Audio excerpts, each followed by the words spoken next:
there, cover the cut used by Blocks the layup attempt. That's big time by Giannis. Lakers regain the lead.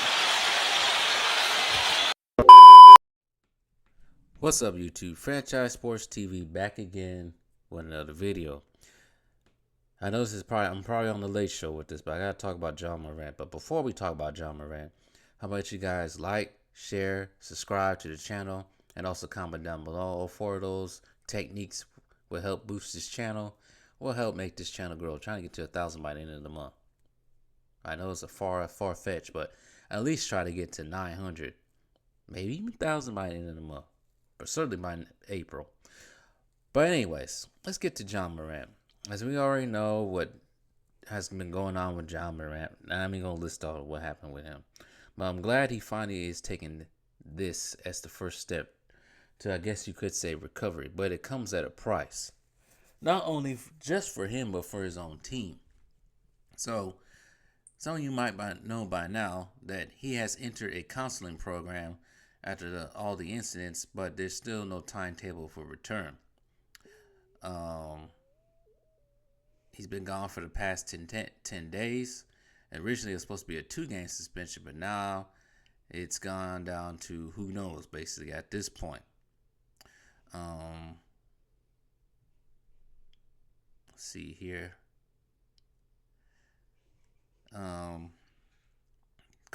Grizzlies coach Taylor Jenkins said in the last few weeks, or I should say the last week, John Morant is definitely taking steps that are going to be met before he can actually return.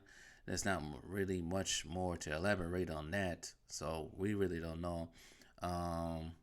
He has missed the last 4 games. Some people speculate he might return by Friday, but I don't think that's going to actually happen. But I'm going to say this right quick.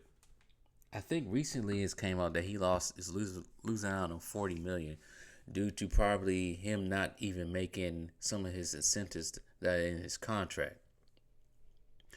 Because we know some of these guys are getting incentives that they make certain teams, first teams, defensive teams, awards, yada, yada, yada.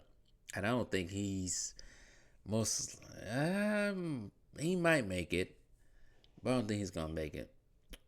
Most of these first teams or whatever team he's going to be on. But it's not so much about basketball at this point. It really isn't. I think at this point in time, the Memphis Grizzlies and John Morant, basketball is not important. So for one way this is sounding, it may not be until next year you might see him again on the court. But getting his psyche right, getting his mind right, getting whatever he needs to get right is more important than dribbling the ball right now. I think a wake-up call is him flashing a weapon on Instagram Live and so many other things that's been supposedly been happening with him. I think sometimes it's good to take a step back and think about what you're doing actually before you do it, before you really self-destruct. I know there's been people talking about he's just having fun. See, that's the problem with the youth nowadays. I remember where probably 2008, maybe even before that, I start seeing some of these people around my age starting to wild out, and everybody's talking about, hey, just enjoying life, yada, yada, yada. And then some of them are either not with us or in prison or just not doing well in life. So sometimes there has to be some accountability. And I see John Morant, the accountability should have been with his dad. But recently I saw a video with him, it could have been last offseason, with him, I think he probably rented a house out here in Phoenix. He had all those homeboys out there partying at this house. And guess who's sitting right there with him? His dad. I get it. Dad trying to celebrate at the same time.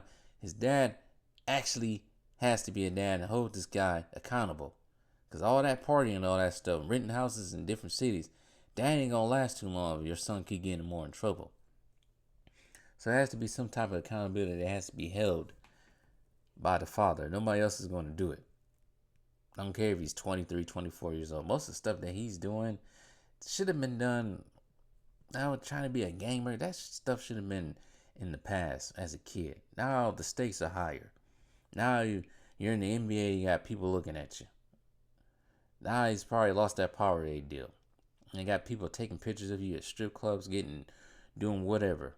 So hopefully he can come out as better and cut all the crap and get away from wherever he's hanging out down in Memphis, because Memphis ain't always the best. Memphis ain't the best atmosphere right now. So that's all I gotta say about the issues. But tell me what you guys think.